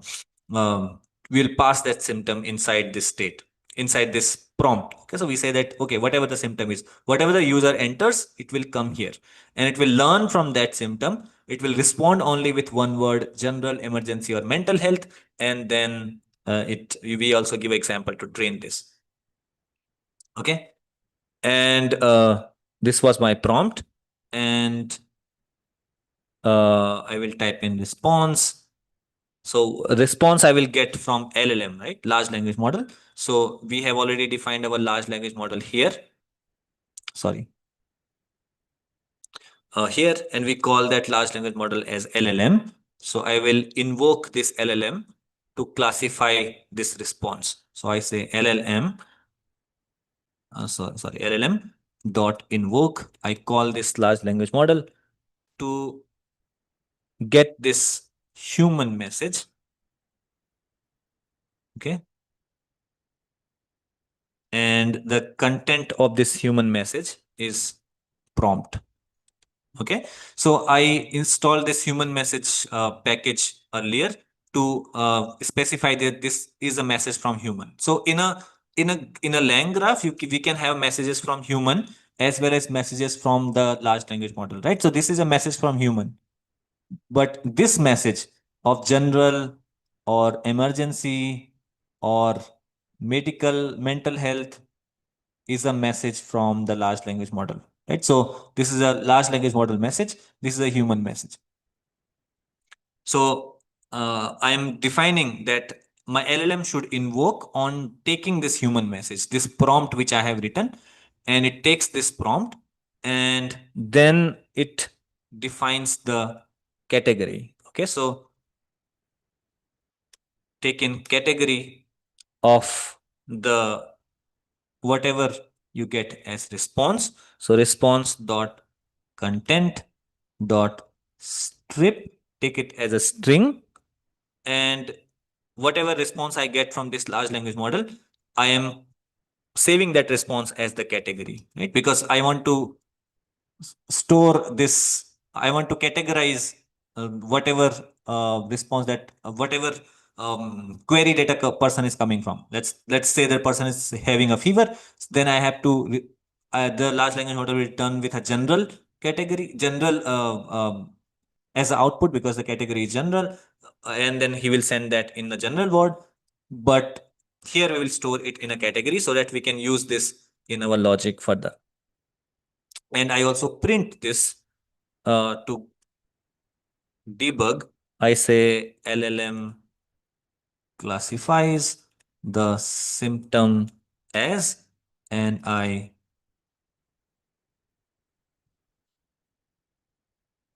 take the value of category here. Okay, and this is a point to debug. So if I see that the classification is happening, then I can maybe debug my other steps. And then in state, I will update this state. I will make a category key and I will update this with category. Okay, so basically I'm storing this category, whatever the category that this LLM is classifying this into this category key. Okay, inside this state dictionary. And I'm returning this state. Those who are new to programming, just understand it like this. Okay, so we are defining this classify symptom node, which is this node. We are saying that this is the prompt. We are saying you are a helpful medical assistant. Classify the symptom as into one of the category. There are three categories: general, emergency, and mental health. And respond only with one word: general, emergency, or mental health. And this is an example. Learn from it and then respond. And take that response in a variable, like store that response, and call it that response as category. Print that response, whatever we are getting, and update your state as the category. So whatever category that this large language model has defined, is stored this in, then update that. Okay, so store this somewhere so that you always know what is the category. Okay. All right, I will wait for 2 minutes here for everyone to write down step 2 and step 3. We only have like 4 more steps to go. And we will be done with designing this complex agent. I know it can be hard sometimes, but no good thing is being you cannot get any good thing without doing any hard work, right? So if it was easy to design AI agents, everybody would be designing it, right? It's a little bit of difficult skill, but if you get the hang of it once, then it's really easy. I could have taught this with Relay app. That's the easy way. There are two ways in life. One is the easy way, and then there is a right way. And I could have also told you to write this code with AI. And that we can always do. We can write our code with AI. But we also need to read between the lines of code. Of course, I will also never write this code myself. But if I understand what is in this code, I will always be moving towards the right answer, even if I write it with AI. Right? So even if I code with AI, if there are errors, then I will know where the error is coming from because I know the code. I understand the code. So understanding the code is very important. Whether you are writing it yourself or the AI is writing it for you, that's not a big issue, right? But understanding what is inside the lines of this code, what is happening inside this code, is what we need to understand more. And also, if you are doing this with Relay, also understanding what must be going inside the Relay app, how that Relay app would be designed, is more important, right? That curiosity, that understanding of what is happening inside the drag and drop tools is also why I took this class, even after having inhibitions that a lot of people will not understand this. Given that we will still endure uh, towards the end of it and design this agent and understand each bit of code, and then move on to understanding or doing it either by AI, either by Copilot, either by any code writing software. But the real point is to understand between the lines of these codes. All right, so if you have this, Abdul is saying temperature means what? I already explained the temperature. So if the temperature is low, AI will give the same output. If the temperature is high, AI will become creative. Okay. And Farhan is saying got the API is good to go. Krish is saying I have it. All right. So right now I need support from you guys. If you are at step 4, If you have done step 4, then just write in the chat box done step 4 so that we can move to step 5.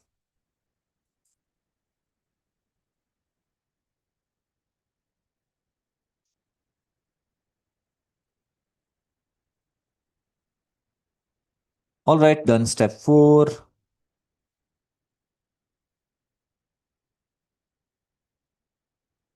Hemant is saying API key done.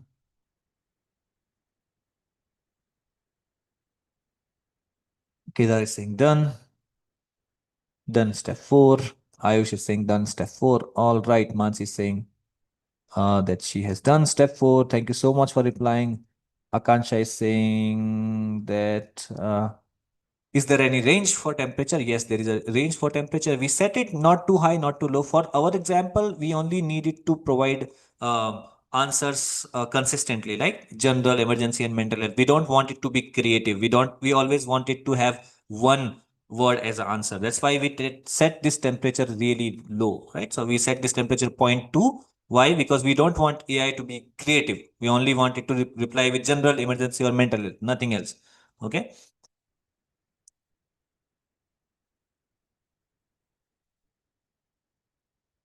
All right, so this temperature is kind of like a hyperparameter that you can tune.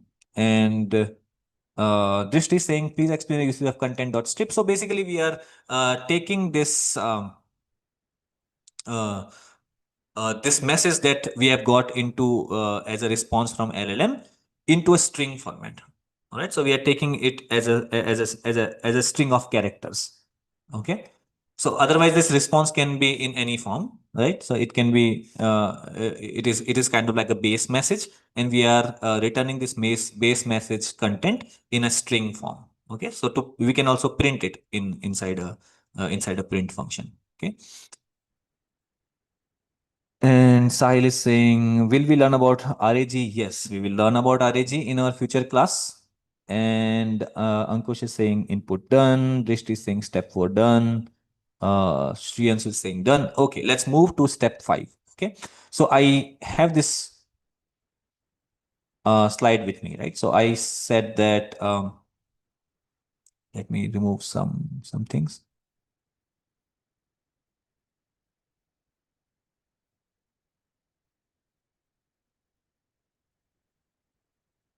So we have made, so far we have made, I'll just use a highlighter. So far we have made this start node, which takes an input, this LLM node, which classifies our query into general, emergency, and medical. Now we make a router. Okay, so we make a router that routes this classification into different type of steps. So let's say that if my query is general, then I will route it to a general path. And if it is emergency, I will route it to emergency. If it is medical, I will route it to medical. Okay. So let's make this router, which is sending this um, uh, which is uh, which is helping us to make a decision. Okay, so let's say that if I am a receptionist, how will I work, right? So if I how will my brain work? So if a person comes to me and says, I have a fever, so in my mind I will think, okay, he has a fever, then which ward to send him to? So let's say I send him to general ward, and that's the right way to do. So I will give him a general wards form, right? I say, fill this form, we will send you to a general ward, and that's the way. So the same thing we will do. We will make a router to route to the correct node. Okay. So we will define this router as a symptom router, and we will pass in state as a dictionary to point to a dictionary, and we'll put in state, and we'll call that as answer. Okay, so we'll take the answer of whatever the large language model gives us, and I save it.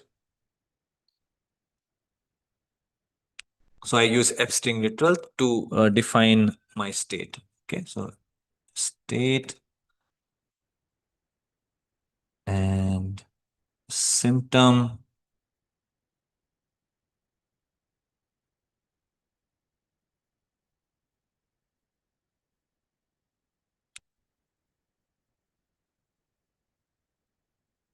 Okay. State and then symptom and close this. And if it is general, directing you, sorry, wait, state answer. I will not direct it to the node right now. I'll just direct it to the symptom.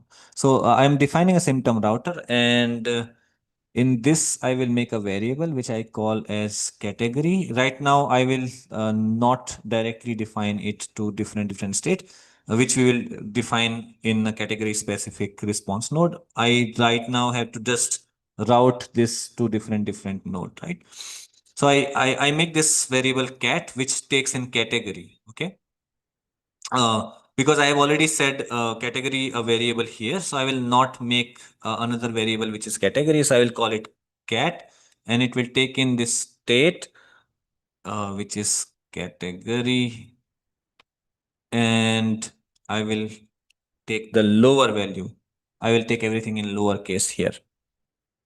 All right. So why I'm defining this cat, because I already have defined category. So I will take whatever category that the large language model gives me in a lower case, and I store it in this variable called cat.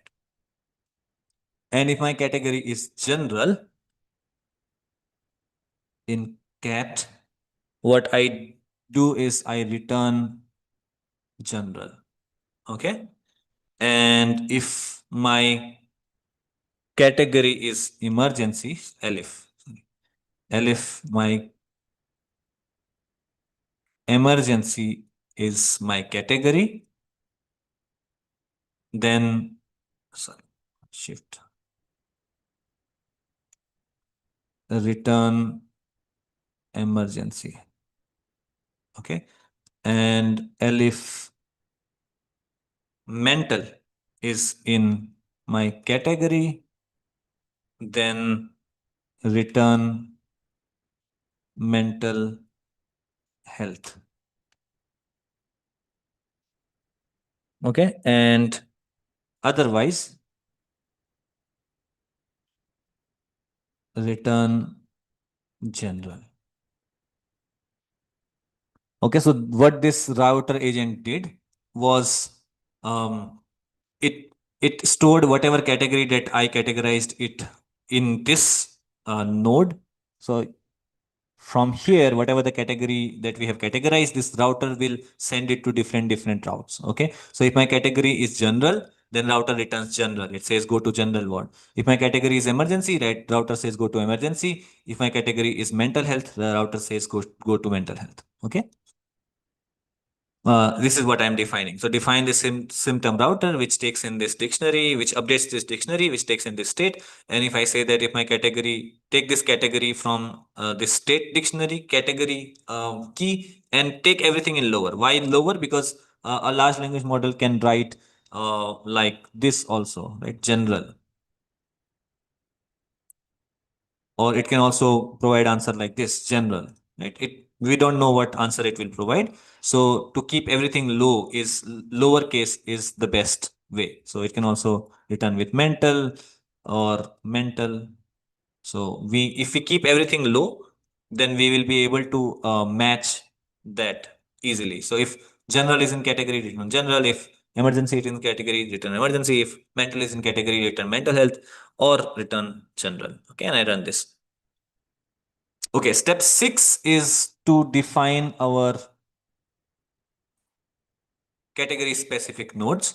That means that what will happen, what response we will give in these, what we'll do in this particular category. So if the response, if the problem is general, what we will do. If the problem is emergency, what we will do. If the problem is mental health, what we will do. Let's define that also. All right, so we will define each of our node.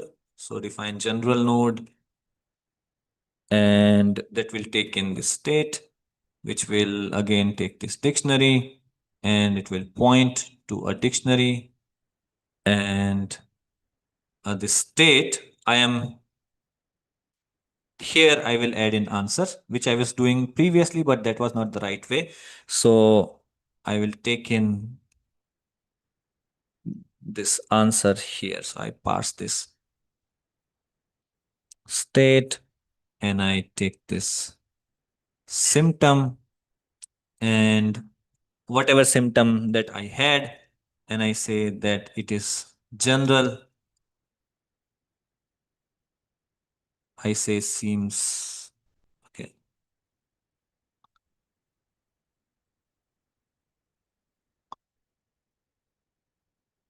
And I say it seems general, and I say directing you to general ward for consulting a doctor. Okay, so I say if the symptom is whatever the symptom is, um, if it is general, then say it is a general symptom, and you are directing it to a general ward for consulting a doctor. So here you can mention more steps. In a general note, you can say that okay, this is the general form, or you can show the user a general form, and then the user can fill a general form, and then you can uh, uh, send a message to a doctor. Whatever you want to do, you will do it in this step. Okay, after you categorize that user into a general user, and I return a state from this.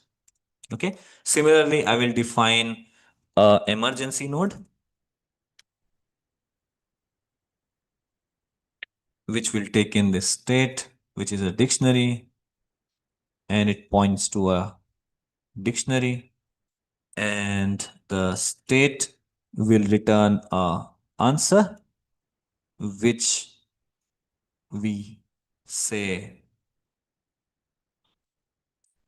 in emergency. If it is an emergency, then I will say that I'll call in I will update the state. I'll call in the symptom, whatever the symptom is, SYMT, SIMT, and I say that it seems it is a medical emergency seeking immediate help. Okay, so immediate help will be seeked, and maybe a bed will be booked in the hospital where the person can be redirected to. And then if it is mental health node, then it takes this state as a dictionary, and it's a dictionary to be pointed to my state answer will be taking this state, whatever the symptom that the user is having, and I'll say seems like a medical health issue. Talk to our counselor. Okay, and this will return a state. I forgot to return a state here.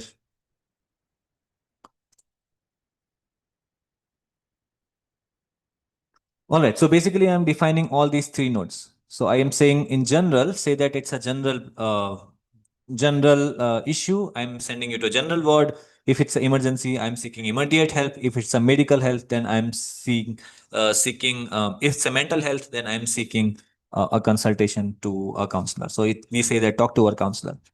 Right. So this in this we can define what to do more. Like in general mode node, we can define sending a message to doctor that there is a patient who has a general query. Can I ask him to let in? And it will let in. In emergency node, you can define that it searches your hospital system for empty beds, and it assigns a bed automatically if it's an emergency. If it's a mental health, it books a mental health session and does that. How we can do that is with APIs. We will learn later in our class, but right now we are just printing that it is a general problem, it's a medical problem, or it's a mental health issue. Okay. Now, step 7 is really important. How to make our graph uh, to learn all this. Okay, to stitch all this together is what we will do in our next step. Okay, we will build our graph to stitch all this together. We have made all these nodes. We have made general node, we have made emergency node, we have made mental health node, and we have made all these different type of routers. And we have made this start node, which was get symptom. We have made this classify symptom node, where we are classifying this symptom into general, emergency, or medical, mental health. We are defined a system router which sends this to general, emergency, or mental health node. And we have also defined the response of these nodes. Okay, so let's start building a LangGraph. So we'll call this builder class from state graph, and it will be a dictionary. It will take in a dictionary, and I will set a entry point. Okay, builder.set underscore entry underscore point. Okay, so my entry point, which is the trigger of this graph, is get symptom function. Okay, so I start this graph with get symptom function, right? This is the function start node, right? Get symptom function, which we defined earlier. So we set our entry point as get symptom. We will add another node, builder.add.node, and we add this node get symptom, which is nothing but my get symptom function. Okay, so I defined what is my entry point. My entry point should be this node, which is get symptom node, and this get symptom node is nothing but this get symptom function. Okay, so I'm adding all of these nodes. So I'm adding this new node, which is classify node, and this classify node is nothing but classify symptom function. Okay, I am adding a new node which I call as general node, and this general node is nothing but this general node, okay, which we defined earlier. Right here, this general node. I'm defining all these node here. I'm using this builder class to build my graph. I'm saying that, okay, my entry point is get symptom node, which is nothing but a get symptom function.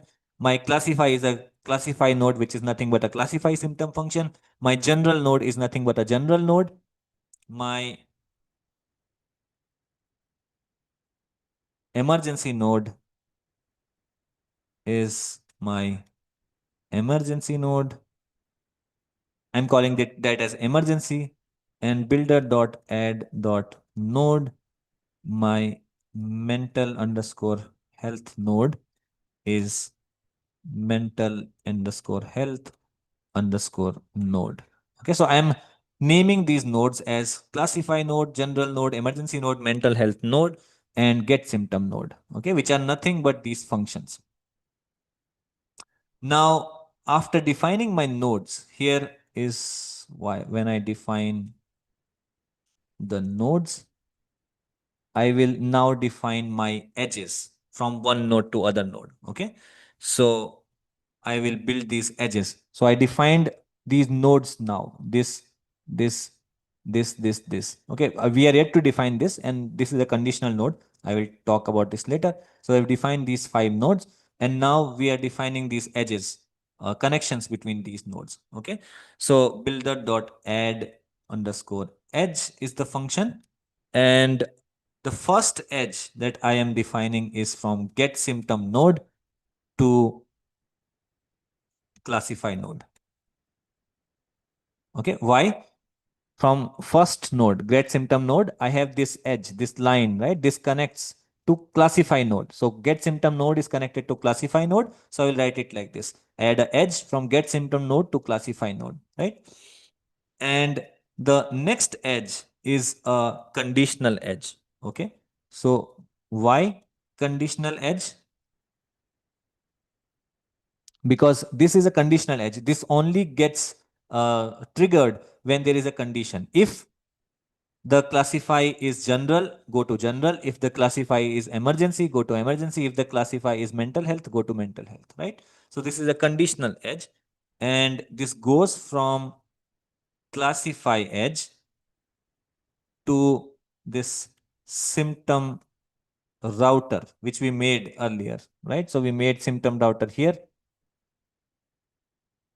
this symptom router. So this conditional edge goes from classify to symptom router and comma, and it takes in this general node if the symptom is general, okay, and goes to emergency node, sorry, if the symptom is emergency, and goes to mental health node if the symptom is mental health. Okay, so this conditional edge goes to general node if the symptom is general, emergency if it goes to if the symptom is emergency, mental health if it is a mental health issue. Then I add this nodes, right? So or more edges. So these edges from this router, this conditional router, to general node, to emergency node, to a mental health node, we already have established these as conditional nodes, right? If it is general, go here. If it is emergency, go here. If it is mental health, go here. We have defined these three. Now we have to also define our end node, which is after this. We are not doing anything inside this except for printing. So after general, we are ending this. After emergency, we are ending this. After mental health, we are ending this right now just for this tutorial purpose. Okay, nothing else. You can define these nodes as long as possible. Maybe they don't end up in end. Maybe they have a loop where they go back to the person and ask something. But right now we are just ending this here so that we can see how our graph looks like. Okay. So I am using this general node, and I am mapping it to end. Okay. And again, this builder dot add edges. I am adding this edge from emergency to end. And finally, I am adding this edge from mental health to end. All right. And that's it. That's the graph that I want to build. And there'll be some errors. These will be some general. Okay, yes. I can't make large spaces here. I have to be careful about the syntax. And there is invalid syntax in emergency. Oh yeah, because I forgot to add a comma here. That happens with the law with coding live. State graph object has no attribute. Add. Oh yeah, not dot. It should be like this. Add dot node. Okay. It is underscore node, not dot node. And then there are more errors, maybe more of the typing errors, because I think my logic is good. And it says general node is not defined. Why? Because general node. Oh yeah, because I did not run this cell. Now I run this and my nodes will be defined. Another error, which is state graph object has no add edges. Yeah, this is not add edges, it is add edge. And yeah, good to go. So There will be some errors which you will require to be removed, which are majorly like the typing errors that you will have. So add node is add underscore node, add underscore conditional edges, add edge is when we add edge conditional will have these edges because they are parallel, ruler, and we will see this. Now let's compile and invoke the graph and see how it is working. Okay, so I will send this code to you. If you have not been able to type in with me, or I will just display it just for the sake of time saving because we already are at 7. I will just compile this graph. Okay, so I say graph equals builder, and I call this compile function to compile this graph, and I call a final state which is graph, and I'm invoking this graph which will take in an empty dictionary, and sorry, empty dictionary, and I say print, and print final output, final output backslash n, and print final underscore state, and inside that I'll print my answer. Okay,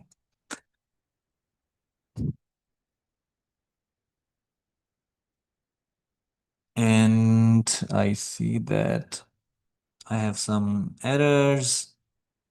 Found edge ending at unknown node, classify. Um, okay.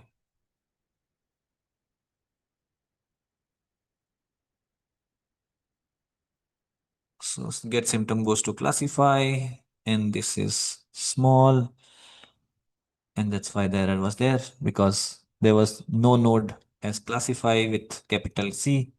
And I see my user interface. So it says, welcome to XYZ hospital. Please enter your symptom. Let's say that I have cough. Okay. And there are some more errors, which is human message missing one required positional argument content. I think that I have defined the content, which is here, and this C should be small. And let me run this again. So I say that I have cough, and again it says requires a positional argument, which is content, which I already have defined. Where is it?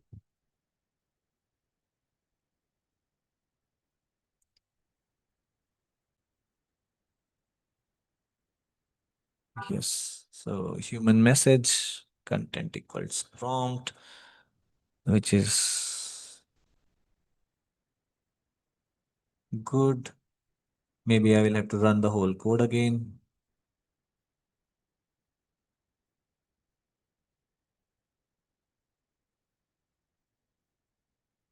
And enter my Gemini key, which I will just enter. And I say I have cough. And it runs this graph. And it's classifying the answer, and it says final output is, it says I have cough, it seems general, directing you to general ward for consulting a doctor, right? So this large language model is making this decision for sending me to a general ward if I am having a general inquiry, and sending me to emergency ward if I am having a emergency. Let's talk to this more. So let's say that I have a very high fever. Okay, and let's make some spelling mistakes also. So that we see that it's not programmatic. I have very high fever. I am shivering, and I press enter. Okay,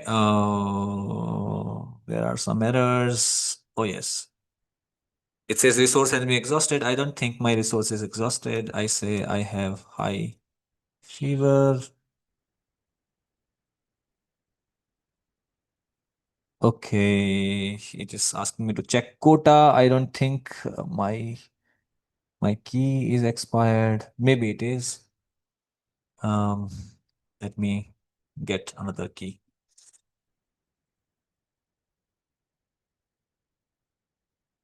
So I teach it to many students, so that's why I always like do it again and again, and I don't know which one of my keys have expanded their quota.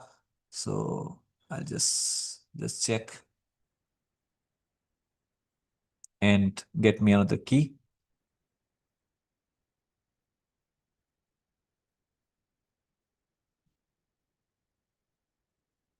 And just bear with me for 1 more minute.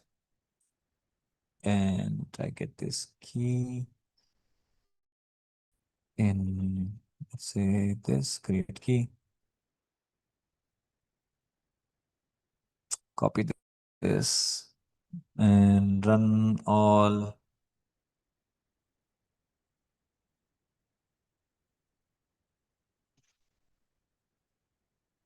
And it will say enter my Gemini key, which I entered here. And I say I have broken my leg. Okay. All right. I think that project is not letting me do that. Let me do it in my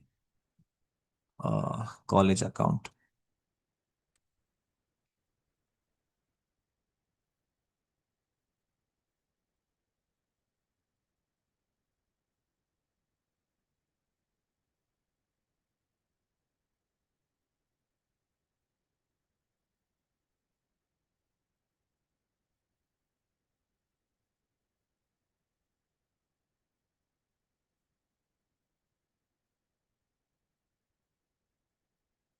And I get a API key. I have not used my college account to make me a API key. That's why I think it will be fresh. And yes. And I copy this from here, run all.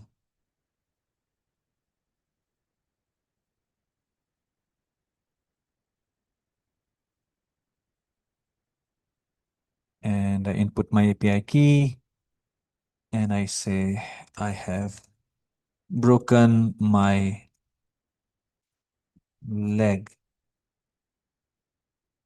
And it says it's a medical emergency seeking immediate help. All right. So I have created a very powerful agent which knows what is the disease that I am having. So let's give some interesting query to this. I am having fever, chills in the head, um, dealing with uh, um, dealing with pain.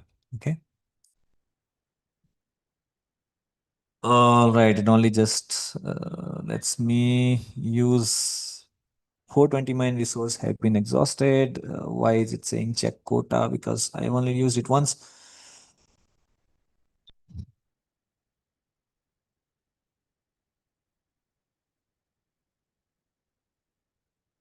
Okay, maybe because my prompt is too long and it is just exhausting all my resources. It is only letting me doing it once. But that's the downside of using a free API for our project. And I will let you know where can we get a proper free API to use in our next master classes. Maybe we can use IBM's resources and can design it in a much better way than Gemini. But the idea was to teach how we can make our own LangGraphs. And we can also see how the graphs look like. So let me just show you that and then end this class. And let me just compile this graph in here. And before going to the uh, uh, before going to print the final, uh, I will just show the graph. Okay. How it looks like. And we can use this graph method. We can say graph equals builder dot build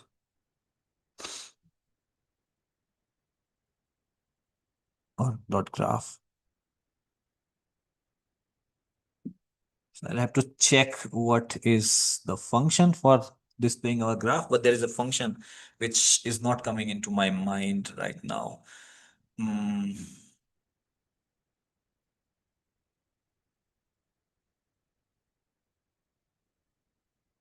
There was a get graph function, and I think graph.get graph will do it.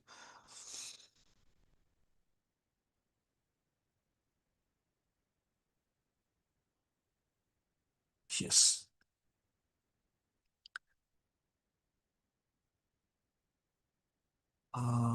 Right.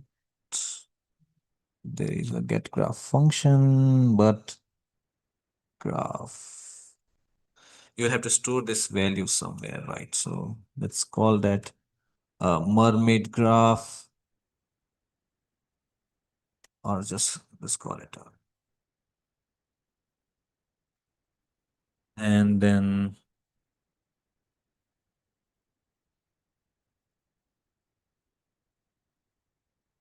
we call it an image. And but for that we will have to import some class. I'll find how we can draw this graph. I think we can draw it with mermaid graph library, but right now I'm not able to find it. Maybe somewhere I'll be able to find. So it says that my resource has been exhausted. Why? Because of the Gemini's use that we did. But nonetheless, we got some answers with whatever we had in. Uh, it says for 2 3 instances we got the answer that it was working properly. It was giving the right category, but now because my prompt is large and maybe the Google is not giving many free instances right now, we will not be able to see this, but we already saw some of our answers. All right, in our next class, what we will do is we will code this better with more open source platforms rather than Gemini API. But the idea behind the same would be similar. We will have nodes, and we will have edges which will connect with these nodes, and we will use these nodes to make our logic and do certain kind of orchestration, certain kind of workflows. But for that, we need to have in mind the problem that we are solving and the workflow to solve that problem. It was really powerful when it was working. If we had an OpenAI key, if I can use my OpenAI private key, it would do all this orchestration really well. But for that, you will always have to spend some amount of money. It's not very much, but still you will have to spend some amount of money because we are using that large language model calling that API. All right, that's all from my side. We already have stretched this session for more 14 minutes. I will take not much of your time. Over to you, Karthik. You can show the attendance link and all today.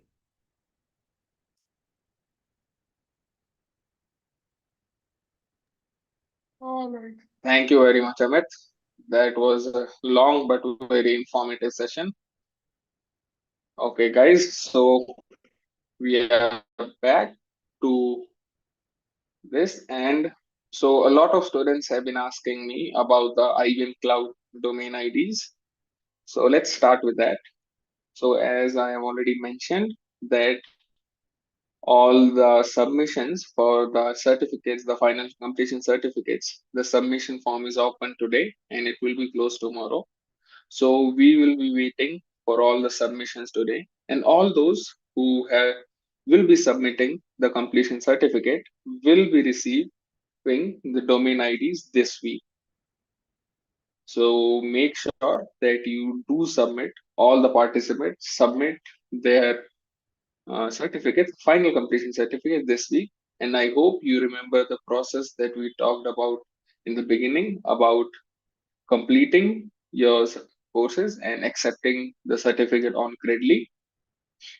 So moving on, this is something a lot of you are already aware of, but all the students who complete get the opportunity to talk with industry experts in the mentor meeting that happens at the end.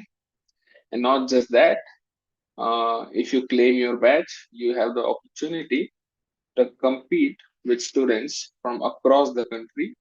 The best performing students or the top students participate in showcase events where they get the opportunity to design live solutions to problem statements. And the winners get certificates, vouchers, and prizes.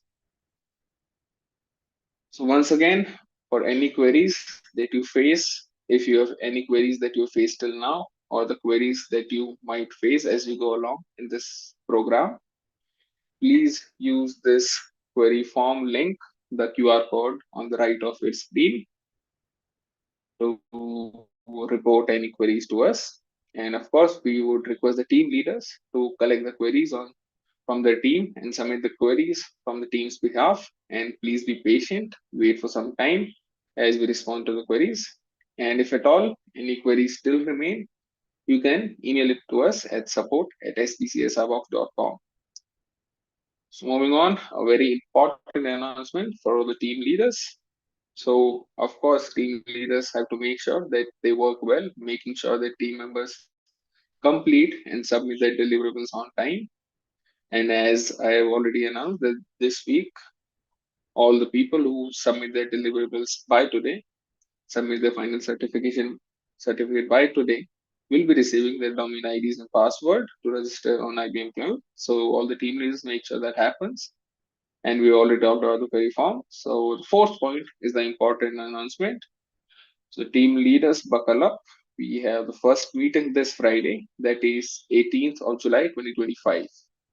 So all team leaders, as we previously talked about this, it is mandatory that you attend it. And if the team leaders is not able to attend, make sure that you nominate someone else, send a replacement. But it is mandatory that team leaders do attend, or a member of the team do attend this meeting. So, all right, we have reached the end for today's session. This is the QR code for marking your attendance. And if you do remember, you're following a two-way attendance, one for the beginning, one for the ending. And same as before, this attendance link will be disabled in about 15 to 20 minutes from now. So make sure that you either scan this QR code or use the link provided to you to mark your attendance. So thank you all very much, and I will be leaving you with this particular attendance link so that you can take your own time to mark your attendance.